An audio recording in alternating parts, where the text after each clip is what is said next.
Bismillahirrahmanirrahim. Assalamualaikum warahmatullahi wabarakatuh.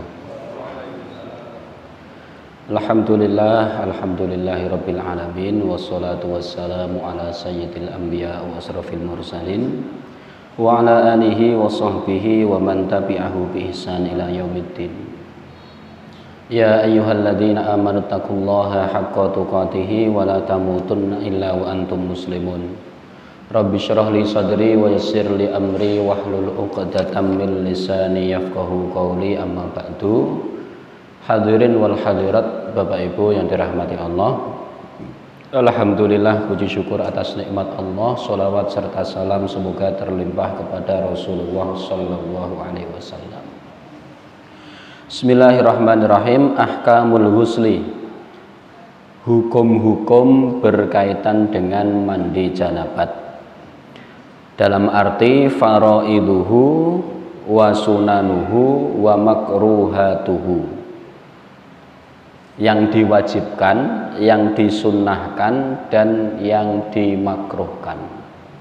Sebagaimana tertera dalam judul adalah tata cara mandi janabat, yang tentu saja pada kesempatan malam hari ini kita akan ngaji bagaimana cara mandi janabat dengan hukum-hukum yang telah ditentukan oleh syariat. Bapak Ibu yang dirahmati Allah, karena al-ghuslu atau mandi yang dimaksud di sini bukan sekedar mandi untuk kebersihan, dipahami ya? Jadi bukan sekedar mandi untuk menjaga kebersihan, tapi mandi yang dimaksud di sini adalah mandi yang dimaksudkan untuk menjaga kesucian. Sehingga yang diharapkan dari pengetahuan kita terhadap tata cara mandi adalah tentang sahnya toharoh, bukan tentang bersihnya badan. Kenapa demikian? Karena sejatinya mungkin di antara kita mandi salah satu tujuannya adalah membersihkan diri. Nah, kalau itu mandi dalam kondisi mandi biasa. Tetapi yang kita kaji adalah mandi dalam rangka bertoharoh. Maka untuk perkara toharoh ketentuannya ditentukan oleh syariat. Paham ya? Tentang bagaimana pelaksanaannya, apa yang diwajibkan, apa yang disunahkan, dan apa yang tidak diperbolehkan di dalam persoalan tersebut. Soal nanti misalkan tata cara mandi yang sehat, misalkan, artinya itu sekedar sekedar anjuran yang tidak menghasilkan hukum halal maupun haram. Tetapi yang kita kaji adalah sebuah aturan yang sudah baku, yang sudah ditentukan syariat. Jadi niku Bapak Ibu, saya dipahami nggih? Nah, yang pertama adalah faraiduhu, yang wajib-wajib. Apa saja yang diwajibkan di dalam mandi janabat? Yang pertama an-niyatu, yaitu niat. Catat Bapak Ibu, yang pertama adalah an-niyatu, niat. Fungsinya apa? Kok harus niat? Niat berfungsi litamyizil ibadati anil adati, untuk membedakan mana yang ibadah, mana yang rutinitas kebiasaan. Paham? Jadi niat itu berfungsi untuk membedakan bahwa ini ibadah, ini bukan kebiasaan. Maka ini nanti menentukan. Nah, jadi niat itu nantinya menentukan apa yang kita kerjakan menjadi ibadah atau sekedar menjadi rutinitas. Sama Bapak Ibu, saat panjenengan sholat pun sama. Jadi sholat itu ya ibadah, tapi kalau niatnya tidak ditata, atau dalam rangka para ulama fikih mengatakan memperbaharui niat, sehingga ada yang mengatakan niat itu cukup berangkat dari rumah, berangkat dari rumah pergi ke masjid, jenengan ten masjid sholat rasah kudu diucapi kan. Tetapi ada yang mengatakan bahwa niat itu masuk di dalam ibadah, sehingga sebelum takbir dia mengucapkan niat. Nanti dalam perkara lain kita kaji. Tapi Bapak Ibu yang dirahmati Allah, kepentingan daripada mengucapkan niat merupakan kepentingan yang wajib, karena di sana yang membedakan mana ibadah yang didasari untuk mencari ridho Allah, untuk mengamalkan syariat, dan mana kebiasaan yang hanya merupakan rutinitas. Paham ya? Apalagi kita bangsa di mana kita hidup punya kebiasaan mandi minimal 2 kali sehari. Ini sangat rawan sekali terhadap perkara niat. Di mana seorang manusia, seorang muslim yang kemudian dia makan hanya sekedar untuk memenuhi kebutuhan diri, mengenyangkan perutnya dan lain sebagainya. Perkaranya berbeda dengan seorang muslim yang makan dengan tujuan ibadah. Nah, perkaranya beda, dan pembedaan itu dihitung dari niatnya.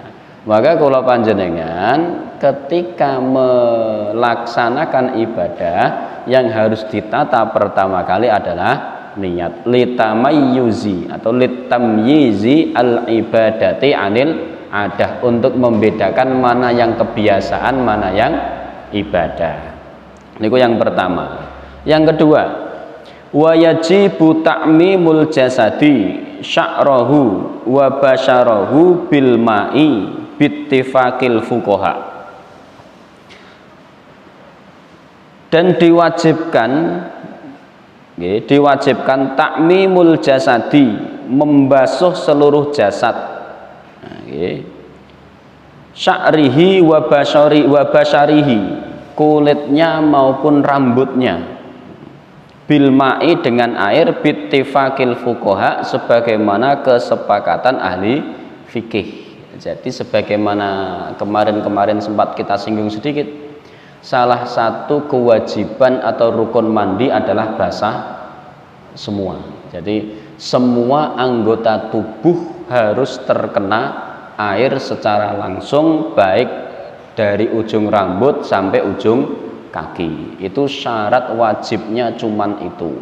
Nah, jadi soal nanti wudunya, soal nanti membasuh rambut dan lain sebagainya, itu nanti perkara sunnah. Perkara wajibnya cuman standar niat sama standar basah. Kira-kira panjenengan punya kolam renang, ya tinggal nyemplung mawon, sing penting teles kabeh rampung masalah kan itu sudah dihitung suci. Yang penting apa? Yang penting ada niat.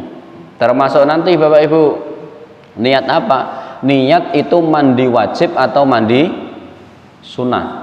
Paham ya? Saat kemudian kita mandi wajib tidak mewakili sunnah, saat kita mandi wajib mewakili sunnah, saat mandi sunnah tidak mewakili wajib. Termasuk nanti yang menjadi perhatian saat terjadi janabah di hari Jumat. Nah, kita mandinya untuk kesunatan Jumat atau mandi untuk janabat ya, nanti kalau niatnya janabat mewakili sunnah, kalau niatnya Jumat tidak mewakili janabat. Kita ingatan atau mungkin nanti kita lihat. Bapak Ibu yang dirahmati Allah, wala yajibun naqdhus sya'ri in wasalal ma li usuli sya'ri. Dan tidak diwajibkan menyeka rambut apabila air telah sampai kepada sak jerone rambut kan. Pokoknya intinya itu seluruh kulit basah. Yang jadi masalah nanti ketika rambutnya tebal atau ketika rambutnya panjang, itu nanti. Li hadisi Ummi Salamah qalat ya Rasulullah inni imra'atun asyaddu sya'ra ra'si afa anquduhu li ghuslil janabati awil haidati faqala la innama yakfika antahsya ala ra'sika salasa hasyayat summa tafidhina alaikal ma fatutahhirina. Ya Rasulullah, sesungguhnya saya itu wanita yang rambutnya sangat tebal. Rambutnya sangat tebal. Apakah saya harus memastikan air kan ke dalam rambut saya. Nabi mengatakan tidak, sesungguhnya cukup dengan mengusapnya pakai jari kemudian disiram 3 kali. Ngeten. Nek Nabi niku standarisasi Nabi dalam hadis yang kami ketahui itu la yazidu min so'aini, mandi janabat tidak lebih dari 2 sok. 1 sok niku 3 liter, berarti 6 liter. Gayunge jenengan pirang liter? 1 liter wonten? Lebih. Pirang gebyuran terus itu. Kira-kira sak ember kurang kan. Maka di sana kemudian menjadi persoalan, apakah kita harus memastikan air masuk ke dalam selar rambut sehingga masuk ke kulit, harus nyampe ke kulit, ataukah kita cukup tadi sebagaimana sunnahnya nanti, apakah cukup demikian? Nabi mengatakan cukup. Mengingat demikian itu karena kondisi geografis tadi, karena di tempat Nabi air sangat susah ditemukan, sehingga mandi niku yang ngirit. Beda kalau sekolah panjenengan, kira-kira nek dihitung mandinya Nabi janabat sama wudune kita, airnya lebih banyak wudhu kita nggih. Wis kerane banter dipolke sisan. Nah, kan. Maka Nabi ini ngirit, sehingga ada pertanyaan demikian bagi yang rambutnya tebal, khususnya ibu-ibu kan memastikan air masuk ke dalam kulit rambut. Bapak Ibu yang dirahmati Allah, qala wa hadisu Abu Hurairah qala Rasulullah inna tahta kulli sya'ratin janabatan faghsilu sya'ra wa anku al-basyara. Sesungguhnya di bawah rambut juga termasuk janabah, maka cucilah rambut dan pastikan kulitnya basah. Wa hadisu Ubaid bin Umar bin Am bin Umar an Aisyata laqad kuntu aghtasilu ana wa Rasulullah min ina'in wahidin wa ma azitu ala an afruwa ala ra'si salasa ifraghatin.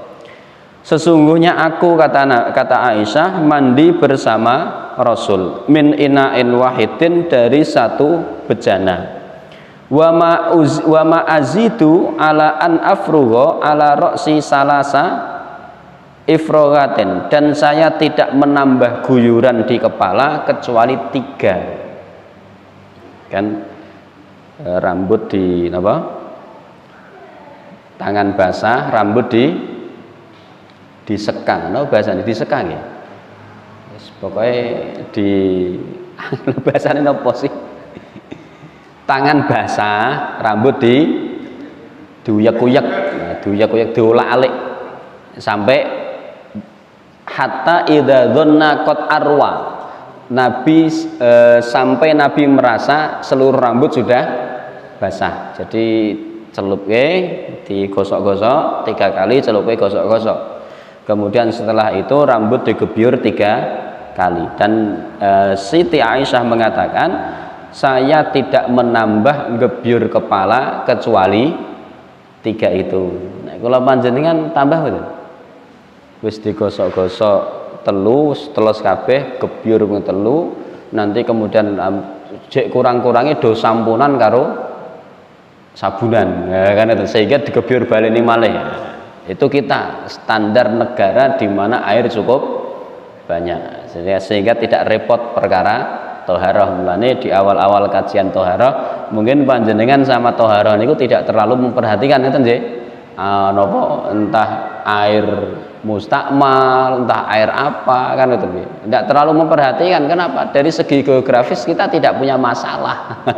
Kita tidak punya masalah dengan air, sehingga air tersedia cukup banyak. Jadi nek di fikih zaman Nabi bab toharoh sakmene akeh, sehingga 2 tahun belum selesai kita. Kenapa? Karena memang kondisinya demikian, di mana air cukup sulit, sehingga toharoh cukup menjadi perkara yang rumit.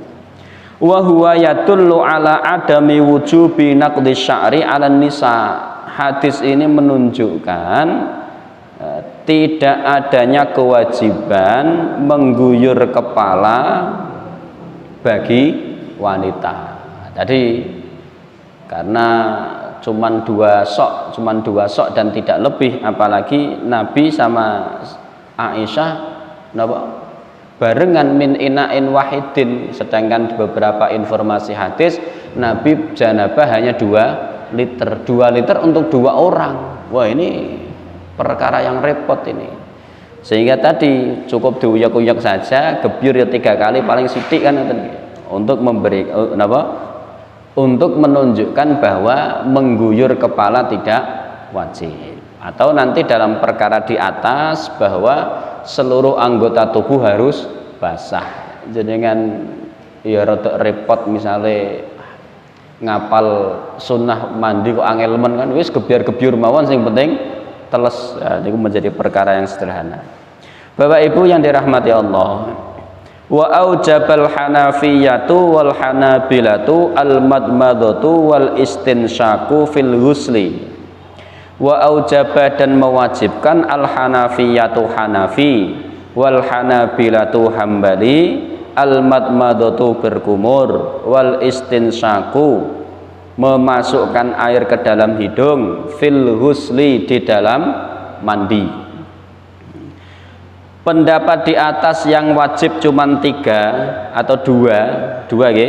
Yang pertama niat, yang kedua seluruh anggota tubuh basah, rambut maupun kulit. Itu pendapat di atas. Pendapat kedua pendapat Hanafi dan Hambali, yang kemudian menambahkan rukun wajib pada perkara berkumur dan istinsak. Berkumur dan istinsak dimasukkan dalam hal wajib, sehingga ketika panjenengan mandi dengan madhab Hanafi maupun Hambali ya dimulai dengan wudu. Yang wudu itu ada madmadah, berkumur, ada istinsak. Li hadisi Ummi Salamah as-sabiqu summa tafidina alaika alma alaikil ma, kemudian guyurlah di atasmu air. Hadisnya berarti yang di atas.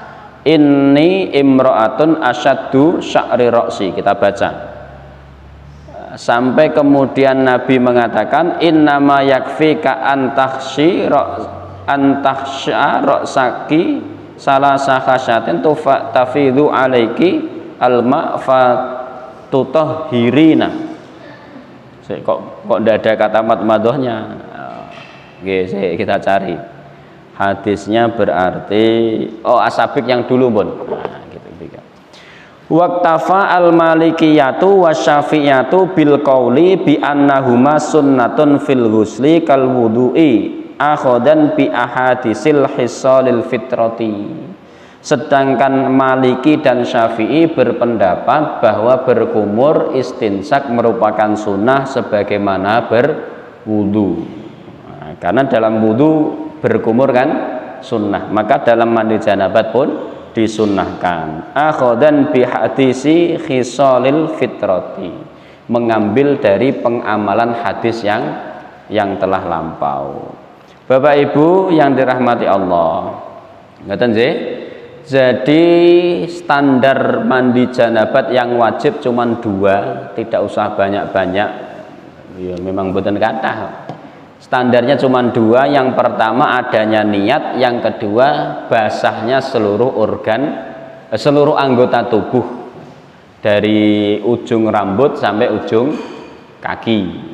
Dan di sana pun tidak ditentukan rambut dulu, kaki dulu, tangan dulu, dan lain sebagainya. Hanya takmim, hanya basah semua. Maka ya kiranya tadi panjenengan kira-kira kok punya punya kolam, ya tinggal nyemplung mawon plung rampung. Apalagi sing sok bangunnya mepet komat, meh wudu sik kangelan wis beyur ngoten mawon rampung. Yang penting Yang penting ada niat. Kemudian ditambah oleh Hanafi dan Hambali, yaitu berkumur dan istinsak, tetapi kemudian Maliki dan Syafi'i mencukupkan berkumur dan istinsak merupakan sebuah kesunahan seperti sunnahnya berkumur dan istinsak di dalam berwudu. Bapak Ibu yang dirahmati Allah, Wa tajibun niyata, yaitu niyatul ghusli indal jumhuri kal wudu'i, dan diwajibkannya niat dalam arti niat mandi indal jumhuri menurut jumhur kal wudu'i sebagaimana berwudu, li hadisil masyhur innamal a'malu bin niat wa qatasarul hanafiyatu alal qaul bi anna niyati sunnatun faqat, sedangkan Imam Hanafi mencukupkan atau memasukkan niat dalam perkara sunnah bukan wajib. Jadi Bapak Ibu yang dirahmati Allah, beberapa perselisihan pendapat demikian. Nah, lalu kita yang mana? Ya sederhana, dua tadi, standarisasi yang disepakati dan yang kami pelajari dari beberapa kitab juga demikian. Standarisasi dari mandi itu cuma dua, yang pertama niat, yang kedua basah. Pokoknya enten niatnya, enten basahnya rampung. Soal nanti berkumur, ada yang memasukkan sunnah, ada yang memasukkan wajib, meskipun Imam Hanafi memasukkan niat itu dalam perkara sunnah, tetapi kemudian dalam hal yang lain, dalam pendapat yang lain dikatakan sebagai perkara wajib, karena memang innamal a'malu bin niat, dalam perkara tertentu, dalam perkara ibadah yang menentukan adalah niat, termasuk cuma nanti ngeten, beda antara muamalah dan ibadah. Ibadah dalam perkara sholat, puasa dan lain sebagainya, nanti ada perkara pembeda. Maka untuk menengah itu misal gini, ya misalnya kan ngeten, misalnya panjenengan ngutangi wong orang yang memang kalau hutang terindikasi kira iso bayar kan sih, meh ora diutangi sedulur, meh diutangi kok ya ora iso bayar, akhirnya kan napa bertaruh kayak wong bertaruh, nek dibayar alhamdulillah, nek ora dibayar tak sedekahke kan. Dan niki ibadah, tapi kan ibadah dengan niat sing mboten jelas kan. Nek ngutang niku harus dikembalikan, kalau sedekah ndak usah dikembalikan. Makanya nanti dalam perkara niat itu harus ada akad ulang, sehingga dalam perkara hutang nanti Allah katakan wa anta saddaqu khairul lakum, jenengan tekani wonge atau orangnya panjenengan panggil jak rembukan iki janjane utange jenengan ki piye, wis setahun ora bayar kan ngeten nggih. Dulu akadnya utang, nek akadnya utang harusnya sudah dibayar. Nah, terus pripun, tapi saya sedang susah kan ora iso bayar, wis nek ndak bisa bayar, nek memang ndak bisa yo sedekah, akad ulang, jenengan kei duitnya, tak kei duit, nggo bayar utang yo, utang ini aku tadi dibalik ke malih. Mboten ya mboten napa-napa. Sing penting datang diakadkan ulang, wa anta saddaqu khairul lakum. Demikian Bapak Ibu. Ngoten sih.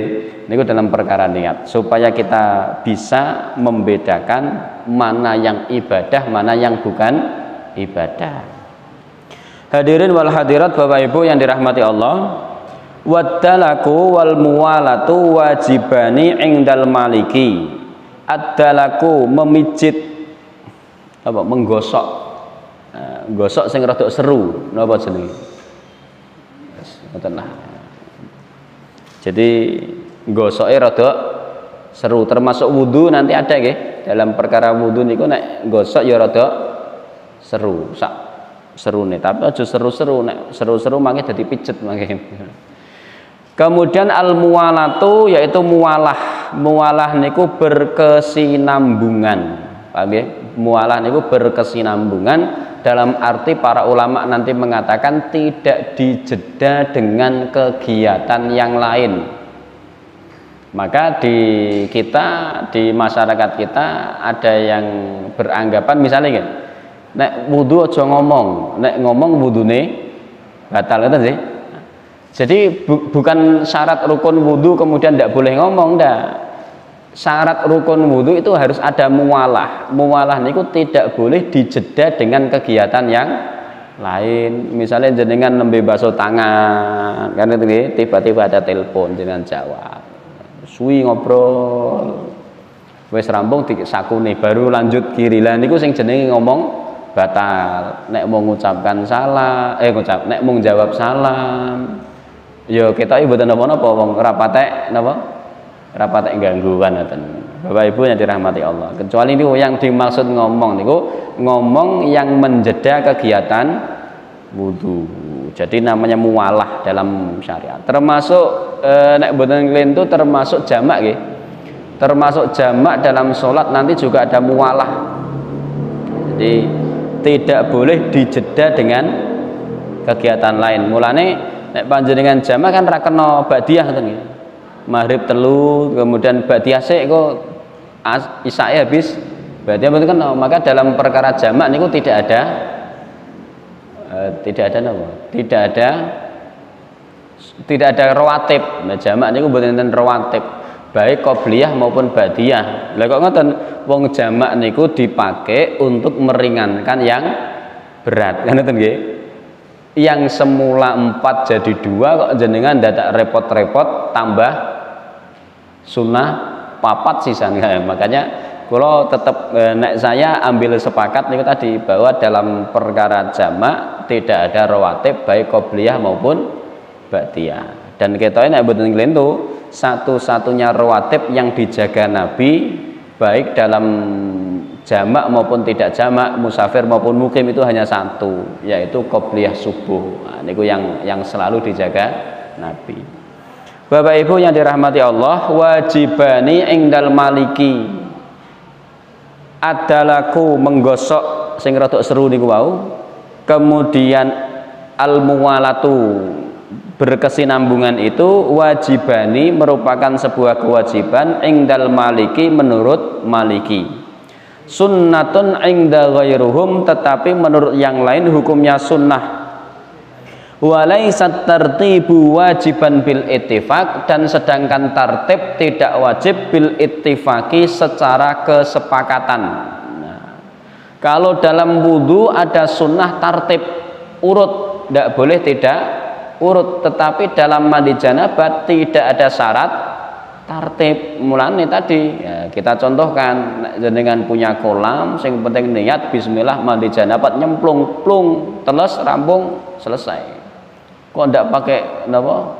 Ndak pakai wudu, ndak pakai membasuh rambut dulu. Wong syaratnya rukunnya cuma 1, basah dan tidak tartib. Berbeda dengan wudu, wudu harus tartib. Nah, makanya jenengan mboten usah terlalu napa istilahnya terlalu repot cara mandi janabat ki piye sih kan. Misale kan iki sare ngajari wong juga kadang angel. Wis mandi janabat niku syaratnya mung siji basah ngono to. Niat dan basah. Nek mbon niku rampung masalah, ndak usah terlalu repot nanti dengan wudunya dengan berbagai macam halnya. Lah sabunan sik oleh ora. Sing penting basah ngono to. Lah kemudian sampuan oleh mboten, sing penting basah, mau sabunan, mau sampuan, ini basah pokoknya lah.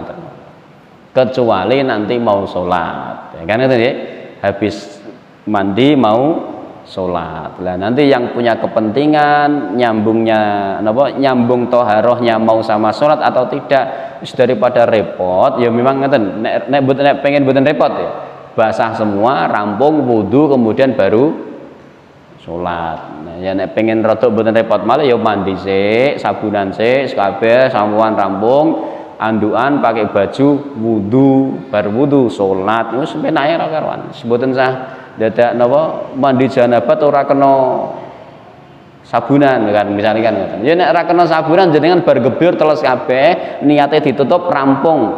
Tek bon, ngoten nggih.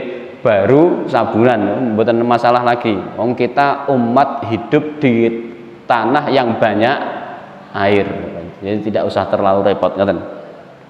Bapak Ibu hadirin hadirat rahimakumullah, bon itu yang diwajibkan di dalam mandi janabat.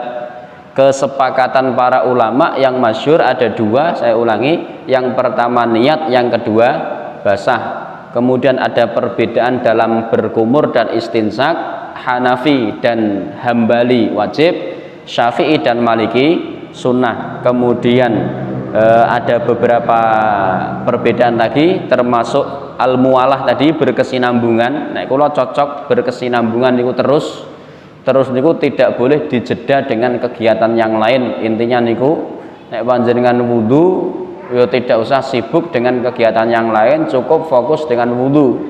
Boleh terjeda dengan kegiatan yang lain yang menjadikan wudu lebih sempurna. Golek banyu, begitu kerannya dinyalakan, wudu dapat setengah kok airnya habis. Nah, sudah sedikit habis, sisa jenengan golek keran liyane sambung, habis golek liyane sambung lagi, boleh, karena kegiatannya masih berkaitan dengan wudu. Kecuali tidak berkaitan dengan wudu, ngobrol dhisik, jagung dhisik, lah niku beda lagi. Bapak Ibu yang dirahmati Allah, pun demikian. Saya dipahami nggih? Sederhana mboten? Sederhana. Jadi mboten usah terlalu repot, pun. Ada pertanyaan sebelum kita lanjut perkara ini? Enten?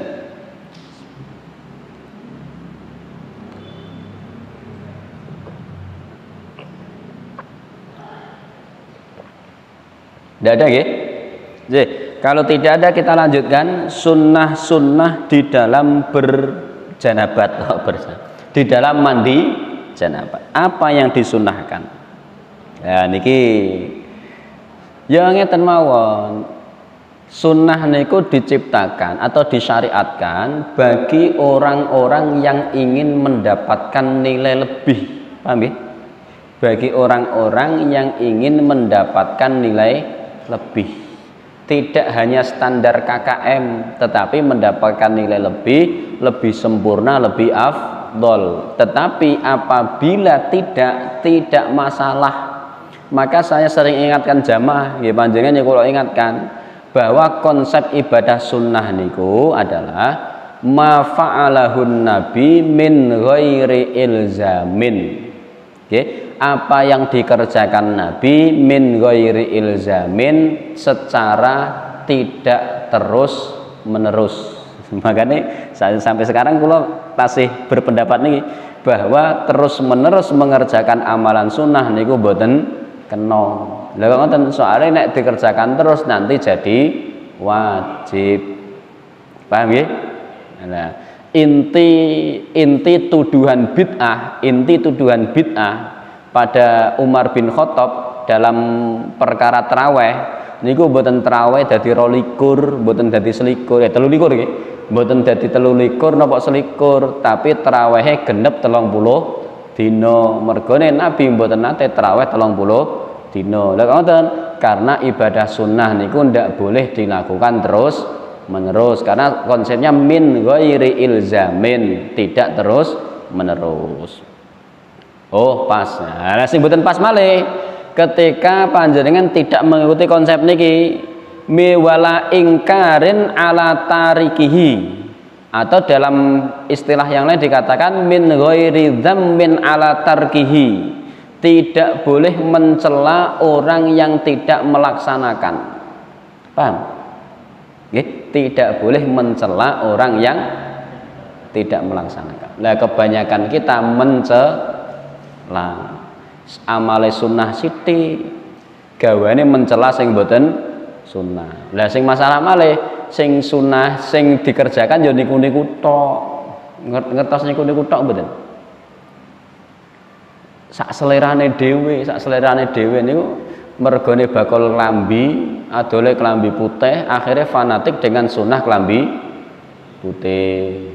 Ngoten apa mboten? Mergone tukang jahit iso jahit dhewe, akhire napa kesunahan kaya ngene.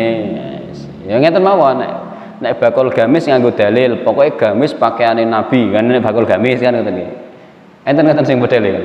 Nah, jadi keglobalan di dalam melaksanakan sunnah niku ya harus kita tutup dengan sifat kita tadi, tidak boleh mencela yang tidak melaksanakan sunnah.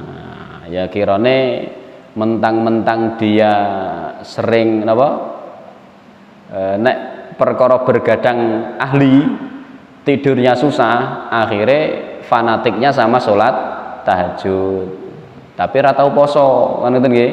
Ana wong ora tahajud diunek-unek iki, wong Islam kok ora tau tahajud, Nabi ki senenge tahajud, tapi dhek ora tau poso. Nah, sing senenge poso ya ngoten nggih. Nek ana wong ora poso, srike ra karuan. Nah niki sing yang tidak diperkenankan tuh begitu. Maka yang disebut sunnah niku napa?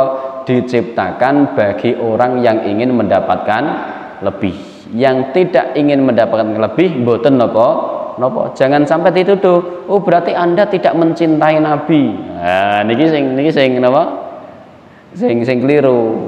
Jadi Bapak Ibu yang dirahmati Allah, memang sunnah niku kebiasaan Nabi.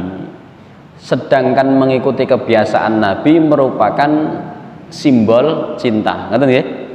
Sebagaimana panjenengan nek seneng wong mesti ya rada ngikuti orangnya. Tetapi itu bukan indikator satu-satunya di mana orang yang mencintai seseorang harus mengikuti. Terkadang ada yang keterbatasan.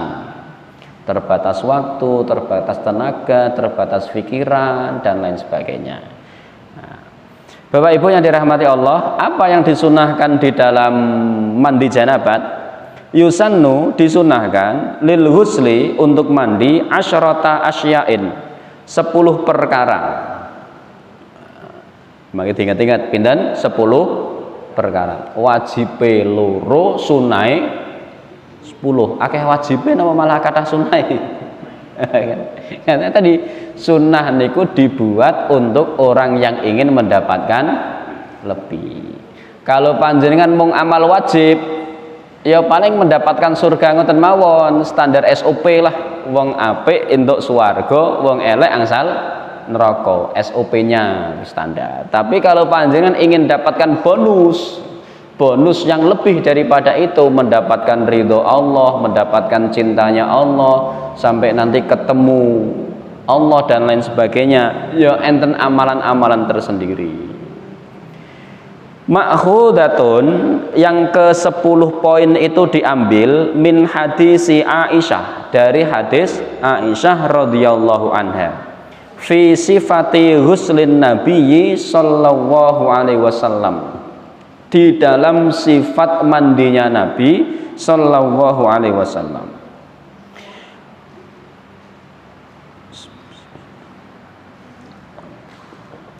Wahia, yaitu an-niyatu ingda man lam yafrudha, niat bagi yang tidak wajib. Niat bagi yang tidak wajib. Kan mandi janabat kan ada dua, ada yang wajib, ada yang sunnah. Nah, bagi yang sunnah ada kesunatan niat.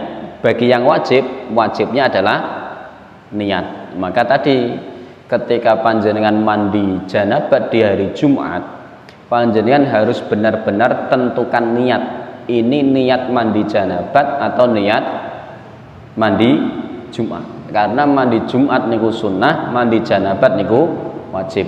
Wajib mewakili sunnah, sunnah tidak mewakili wajib. Nah, nggih. Nah, mungkin nek jenengan ya rada mboten nyambung sithik, ngeten. Kesunatan mandi Jumat itu diikat bukan dengan sholat Jumat, tetapi diikat dengan hari Jumat. Paham ya? Jadi mandi Jumat itu bukan untuk sholat Jumatnya, tapi untuk hari Jumat. Mudah nyambung ya? Nah, maka misalkan niki Kemis, mau misalkan tadi siang Kemis, mandi Jumat itu sudah dimulai sunnah sejak malam ini, tidak harus nanti ketika mau Jumatan. Maka pendapat Imam Syafi'i ini bagus ketika beliau mensunnahkan secara muakkadah bagi setiap muslim untuk mandi Jumat, yang Jumatan sunnah, yang tidak Jumatan sunnah, yang sudah balik sunnah, yang belum balik sunnah, sampai yang bayi niku lho, yang bayi sing jenengan adusi niku ya nek niate kudune disunahkan untuk mandi Jumat. Yang sepuh, yang jompo, yang wajib, yang mukallaf maupun yang tidak mukallaf, sampai Imam Syafi'i mengatakan yang haid maupun yang suci itu disunahkan mandi Jumat. Kenapa? Untuk memeriahkan, menghormati hari Jumat. Nah, cocok bagi panjenengan yang ngantor, kan tidak mungkin ten kantor terus adus mau Jumatan terus mandi, kan tidak mungkin. Nah, mandinya pagi, bismillah, mandi Jumat. Nah, nanti pun ketika panjenengan yang di rumah tadi pagi sudah mandi janabat untuk Jumat, Mau Jumatan mandi lagi tidak masalah, bukan masalah. Ditentukan mana yang mandi Jumat, mana yang mandi biasa. Karena kita kaum yang suka mandi, sedino minimal 2 kali. Wong Arab biyen urung karuan seminggu pisan, Pak. Sebulan pisan urung karuan kan. Maka ada kesunatan mandi Jumat. Ngeten. Kemudian yang berikutnya ada watasmiyatu, membaca bismillah. At-tasmiyah membaca bismillah, bismillahirrahmanirrahim. Tapi amun seru-seru. Lah ngoten, mergane di kamar mandi, kecuali jenengan mandinya tidak di kamar mandi. Ya, termasuk niki ya rada jawab sithik, bagi orang-orang yang berpendapat ora oleh wudu ning kamar mandi kalau di dalam kamar mandi ada klosetnya. Mergone niku nggon najis ora kena buat thaharah ngoten nggih. Nah, ya rada keliru barang. Lah kok rada keliru? Kalau wudu tidak boleh di kamar mandi, berarti mandi janabat juga tidak boleh di kamar mandi. Kok begitu? Karena mandi janabat dan wudu sama-sama thaharah. Berarti jenengan nek mandi janabat kudu ning njaba ngoten nggih. Nah, nanti ada caranya insyaallah, nanti ada caranya. Bagaimana mandi atau wudu di tempat yang agak ragu kesuciannya. Nah, nanti ada caranya. Yang jelas yang disunnahkan nomor 2 Bapak Ibu adalah membaca bismillah. Tapi jangan keras-keras karena kita sedang di kamar mandi. Alon-alon sir ya rada sir ngoten. Tapi ampun ati, saya lebih sepakat dengan bahwa yang disebut sir niku mboten ten ati, mboten di dalam hati. Yang disebut sir itu membaca yang tidak didengar orang lain. Minimal ada harokatul lisan, minimal ada gerakan lisan. Jadi saat jenengan zikir niku orang mau meneng ngitung jari tok. Kok meneng ning ati? Mboten, harus ada gerakan lisan berupa ucapan zikir subhanallah subhan. Afdol lagi terdengar oleh telinga sendiri. Afdol malih niku subhanallah subhanallah subhanallah. Makruh nek ganggu wong liya. Makruh ganggu wong liya. Ten speaker seru-serunan, apane wayahe subuh ya niku. Jadi perkara baik niku di hadapan Allah dihitung baik, di hadapan manusia juga merupakan pertimbangan tersendiri ya, nanti. Bapak Ibu yang dirahmati Allah, yang berikutnya 3. Wa ghuslu yadaihi salasan, mencuci kedua tangan 3 kali. Kedua tangan yang dimaksud adalah telapak tangan sampai pergelangan, mboten tangan sak. Betul. Napa? Telapak tangan sampai pergelangan. Yang dimaksud mencuci tangan sebagaimana kaidah di dalam berwudu. Tasih kemutan mboten? Afragha ala yadaihi min ina'i, beliau tuangkan dari baskomnya di napa? Di tangan baru dicuci. 3 kali. Nah, begitu. Kapan? Sebelum memasukkan tangan ke dalam air, sebelum nyiduk lah niku. Jadi saat panjenengan bangun tidur, saat panjenengan mau wudu atau mau toharoh atau mau kegiatan apapun, disunnahkan cuci tangan. Kalau dalam perkara wudu dan mandi diwajibkan, khususnya tidur malam. Jadi sebelum tangan ini ngobok ke dalam air, panjenengan cuci dulu 3 kali. Itu merupakan kesunatan. Maka dimasukkan dalam mandi janabat, disunnahkan cuci tangan 3 kali, batas apa? Pergelangan. Wa ghuslu ma bihi minal adha. Nomor 2, membersihkan kotoran-kotoran yang ada. Kotoran di mana? Di area di area kemaluan, karena sebab mandi ini adalah mandi junub dari apa? Dari keluarnya mani, sebabnya ini mau apa? 5 yang kemarin. termasuk haid dan nifas. Jadi setelah cuci tangan bersihkan noda-noda najis-najis yang ada di badan kita. Meskipun nanti sebenarnya kesunatannya itu yang kemarin kita sebutkan, kesunatannya juga harus bersihkan dulu sebelum tidur. Itu dia. Jadi ketika seseorang jima, setelah jima sunnahnya itu wudhu sebelum tidur. Jadi wudhu dulu baru tidur, atau paling tidak bersihkan kotoran-kotoran dulu baru tidur. Nah, ini kesunatan gitu. Tetapi kemudian nanti bangun bersihkan lagi.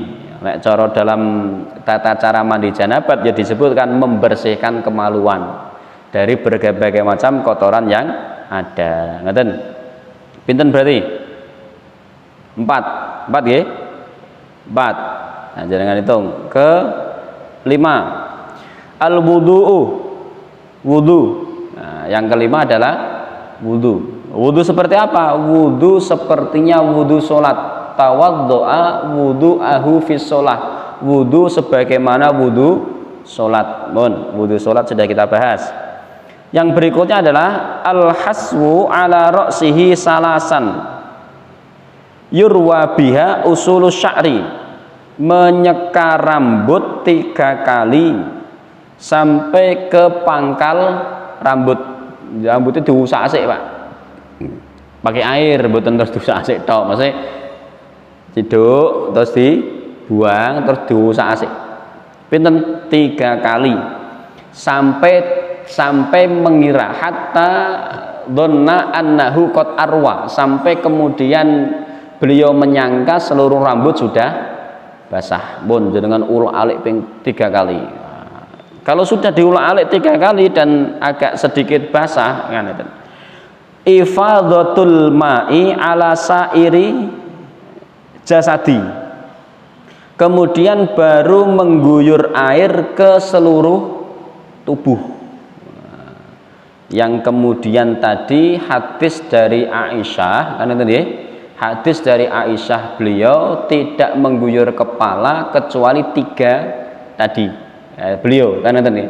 Tetapi dalam hadis yang lain Rasul juga diceritakan mandi janabat niku mengguyur kepala 3 kali. Jadi setelah diuyak ayak tadi guyur kepala baru guyur tubuh. Nah, niki ya monggo lah disesuaikan. Wal bad'u bi syaqqihil aiman, yang dimulai dari pundak sebelah kanan. Sunnah berikutnya adalah mulai mengguyur dari pundak sebelah kanan. Sebelah kanan tinggi, pundak atas, jeret ke bawah. Wadalaku badanihi biyadihi au bihirqatin, dan menggosok seluruh tubuh dengan tangan atau dengan alat apapun, digosok tadi. Wal intiqalu min maudhi'il ghusli li ghusli qadamaihi, dan berpindah tempat untuk mencuci kedua telapak kaki. Berpindah tempat untuk mencuci kedua telapak kaki. Panjenengan tidak yakin akan kesucian kamar mandi yang jenengan pakai, nopo malih kamar mandi umum. Ngerti nggih? Nah, wudhu di dalamnya diperbolehkan, nanti cuci kakinya di luar. Dan paham ya? Sama ketika Nabi mandi gebyar-gebyur, zaman kamar mandi Nabi kira-kira ya pasir, ngerti nggih? Begitu air netes ke pasir, pasirnya muncrat kena kaki, maka finishing mandi beliau ada di cuci kaki, yang kemudian beliau berpindah tempat, summa tanaha, kemudian Nabi bergeser. Kamar mandi saya sudah bersih, karena tadi digosok bendino ya wangi, lantainya juga bersih, ya mboten napa-napa ngamalkan sunnah Nabi dengan bergeser. Padha wae yo mboten napa-napa, iya ya ndak masalah, ngoten mboten usah bingung. Pokoknya nek jenengan pengen ngamalkan sunnah geser, Cocok kalau kamar mandinya kotor, nek kamar mandinya bersih ya cocok. Kan ngoten. Wis pokoke enten kesunatan niku keluar dari kamar mandi cuci kaki. Ngoten. Bapak Ibu, ngoten nggih? Wa yustahabbu takhlilu usuli sya'rir ra'si wa lihyataihi bima'in qabla ifadati alaihi. Dan disunnahkan menyeka rambut, usul pangkal rambut baik kepala maupun jenggot dengan air sebelum mengguyur. Kalau tadi hanya disebutkan rambutnya saja, panjenengan yang punya jenggot, jenggotnya ku apik. Khususnya jenggot yang tebal. Lah sing randi jenggot napa ya tok di jenggot ra apa-apa. Genetik kemudian wis. Aku randi jenggot, bapakku randuwe, mbahku randuwe, lah terus pripun isih tok di jenggot dianu. Mboten masalah. Saking pengine melaksanakan sunnah Nabi. Bapak Ibu yang dirahmati Allah, ngeten. Nah, kemudian yang selanjutnya adalah wal wudu'u masnunun qoblal husli, dan berwudu disunnahkan sebelum mandi. Wa an Aisyah qalat kana Rasulullah sallallahu alaihi wasallam la yatawaddau ba'dal husli. Dari Aisyah radhiyallahu anha, adapun Nabi sallallahu alaihi wasallam tidak berwudu tidak berwudu setelah mandi. Bon, rampung. Dengan mandi janabat gebyur-gebyur napa malah diawali dengan sunnah wudu, karena Nabi kesunatannya wudu tadi. Kemudian jenengan gebyuri mawon gosok seluruh anggota tubuh, jenengan ndak usah mandi salat. Loh, telapak tangannya kan menyentuh kemaluan. Berarti wudunya batal. Kudune wudu malih. Niku pikirane jenengan. Karena itu pengamalan Nabi dari Aisyah, beliau mengatakan la yatawaddau ba'dal ghusli, beliau tidak wudu setelah mandi. Kan beliau tidak menyentuh kemaluannya. Di atas disebutkan Nabi menggosok seluruh tubuh. Kan ini membersihkan kemaluan tadi kan sebelum wudu, cuci tangan, basuh kemaluan, wudu, rambut, gebyur. Habis digebyur gosok. Ngaten paham nggih? Habis digosok beliau geser cuci kaki. Pun tidak wudu lagi, kemudian beliau salat. Mboten pas, hitungannya pas karena mandi janabat niku hadas besar, wudu hadas kecil. Dan beberapa teori mengatakan sebuah wudu yang belum sempurna tidak bisa batal.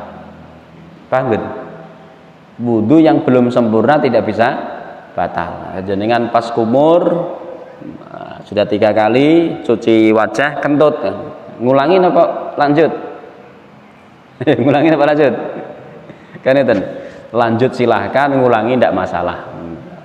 Nah kalau begitu ya, pakai teori ini, sesuatu yang belum sempurna tidak bisa batal. Maka Nabi mengakhiri toharohnya dengan cuci kaki. Lah kecuali setelah cuci kaki menyentuh kemaluan, lah niku nembe batal. Tapi sebelum cuci kaki tidak masalah.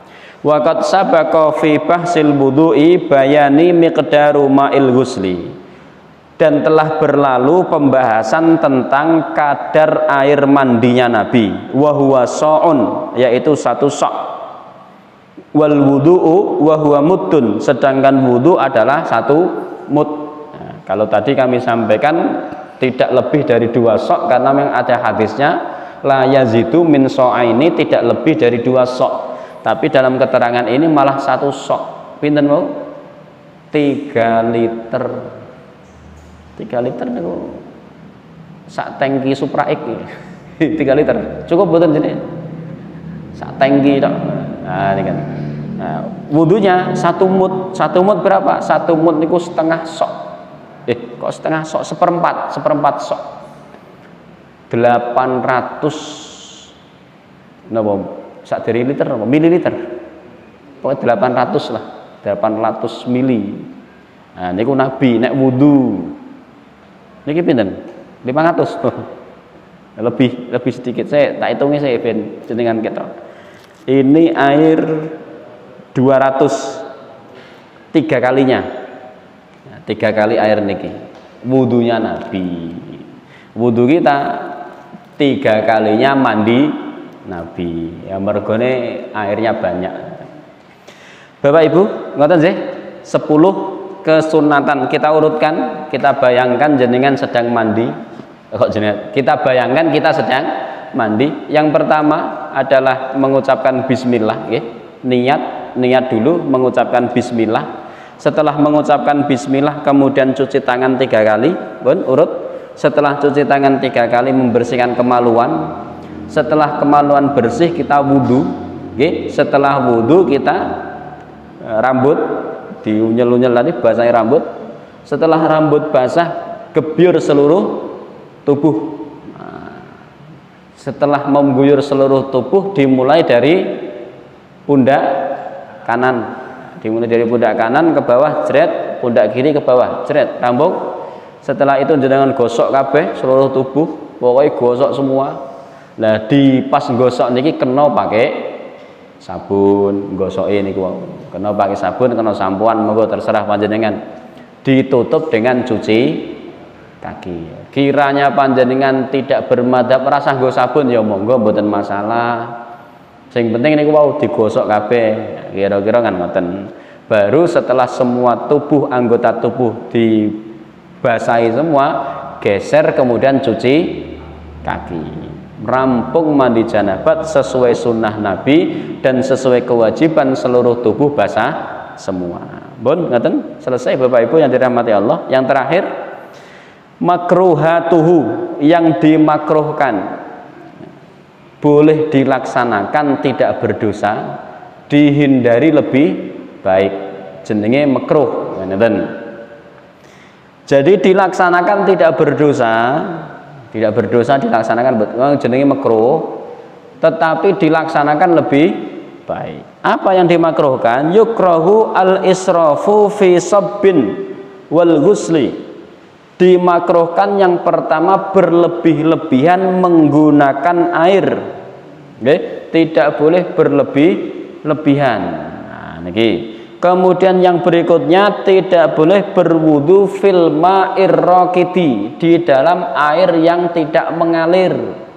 Panjenengan diafdolkan wudu di air yang mengalir. Kalau kita pakai simpenan berupa tandon, seyogyanya tandon itu lebih dari 270 liter. Paham ya? Lebih dari 270 liter. Karena yang kurang dari itu disebut air sedikit yang berpotensi menjadi air tidak suci. Di atas itu air banyak, maka diusahakan itu. Maka saat kita wudhu pun tidak dianjurkan di air yang menggenang. Oh, berarti ora oleh wudhu nganggo gayung. Sing menggenang mboten gayungi, sing menggenang tempat napa? Kan ngeten. Tempat sing kolahe tadi yang menggenang. Wa ziyadatu ala salasi, dan dimakruhkan lebih dari 3 kali.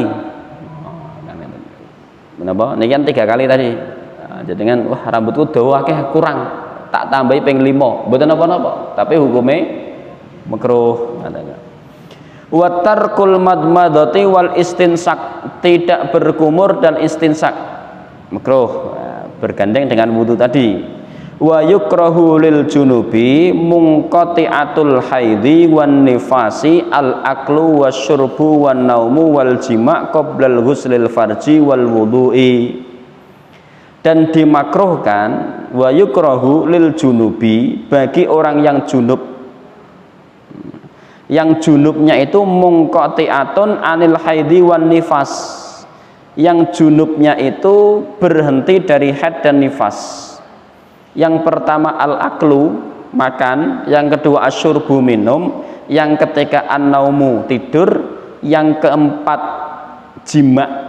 Nek jima' haram gitu qabla ghuslil farji wal wudu'i, sebelum mencuci kemaluan dan wudu. Nah, niki situ yang dimakruhkan. Jadi ibu-ibu yang selesai haid dan nifas, ngeten nggih, ketika memang mandinya nanti disunnahkan mencuci kemaluan dulu, wudu baru makan atau minum. Yang mungkotik kemarin tahu nggih, mungkotik haid dan nifas. Istibra mengambil kesucian ketika noda yang keluar tidak berwarna. Indikatornya pakai tisu putih. Kalau cuman basah berarti sudah suci. Kalau sudah basah tok suci, kalau masih ada noda berarti masih kotor. Nah niku nanti. Nah niki ibu-ibu yang tahu kan ngeten. Kula sih ora ngerti. Pokoknya niku wau. Pokoknya orang junub kalau mau makan wudhu dulu, bersih-bersih dulu. Orang junub kalau mau minum bersih-bersih dulu, wudhu dulu. Orang junub mau maca Quran mandi dulu, beda. Nah, itu nanti kita bahas di dalam ma yuhramu alal junub, apa yang tidak diperbolehkan bagi orang junub, tapi tentu saja pertemuan yang akan datang. Dan malam ini kita cukupkan pada tata cara mandi junub, di mana tata cara ini dibagi menjadi 3 posisi. Yang pertama wajib, yang kedua sunnah, yang ketiga makruh.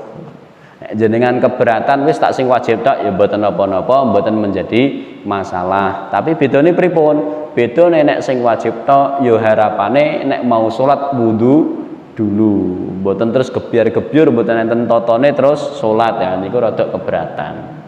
Demikian Bapak Ibu yang dirahmati Allah, kita cukupkan pertemuan kita pada kesempatan malam hari ini. Sudah bisa dipahami ya?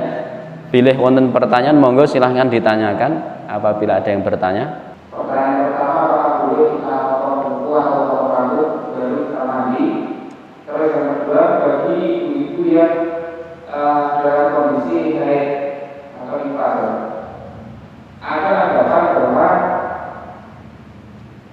ada kemungkinan ibu-ibu itu ketika menyisir rambutnya rontok. Ada yang punya anggapan rambut itu harus dikumpulkan, kemudian nanti pas mandi junub itu harus ikut di mandikan atau mandikan seperti itu atau bagaimana? Terima kasih. Bismillah. Oke. Seyogyanya seorang yang junub, ngoten sih, seorang yang junub tidak mandi, tidak mencuci, tidak memotong kuku, tidak memotong rambut sebelum mandi. Kenapa? Karena di anggota tubuh yang ada tadi posisinya masih hadas. Lah kalaupun nanti sisir rambut kok kemudian rontok, ya, karena kerontokan itu tidak disengaja, maka tidak menjadi persoalan. Ya ampun ngeten mawon lah, mboten usah didusi wong rontok dhewe, kecuali dipotong nggih. Nah, maka ibu-ibu yang haid maupun yang nifas atau laki-laki yang yang junub, ya seyogyanya memang tidak memotong kuku atau memotong rambut sebelum mandi. Mandi dulu baru potong kuku atau potong rambut. Karena apa? Karena tadi anggota tubuh masih berapa? Di sini tidak disebutkan, atau mungkin dalam kitab lain nanti disebutkan. Sekiranya nanti dibutuhkan kita kaji dari kitab lain. Nah, sesi ini kita ngaji kitab niki mangke nek kitab niki rampung, yo kita pindah kitab lagi, ulangi lagi dari Toharo, ngaji fikih ngoten. Lah nanti ketika kita ngaji di kitab lain, kalau ada nanti didetailkan lebih detail lagi. Sementara kitab yang kita pakai niki, ngoten sepakat ngoten sih. Jadi di sini belum disebutkan, tapi sekilas kami sampaikan tadi seyogyanya tidak. Nah seyogyanya niku berarti anjuran, boten wajib ya boten haram. Kalaupun nanti ada keharaman, ada kewajiban, nanti mungkin barangkali di kitab lain dikaji. Ngoten sih. Pun, matur suwun. Sanesipun Bapak Ibu. Cekap nggih? Nggih, menawi cekap mari kita tutup dengan doa kafaratul majelis. Bismillahirrahmanirrahim. Subhanakallahumma wa bihamdika asyhadu an la ilaha illa anta astaghfiruka wa atubu ilaik. Wabillahi taufik wal hidayah. Wassalamualaikum warahmatullahi wabarakatuh.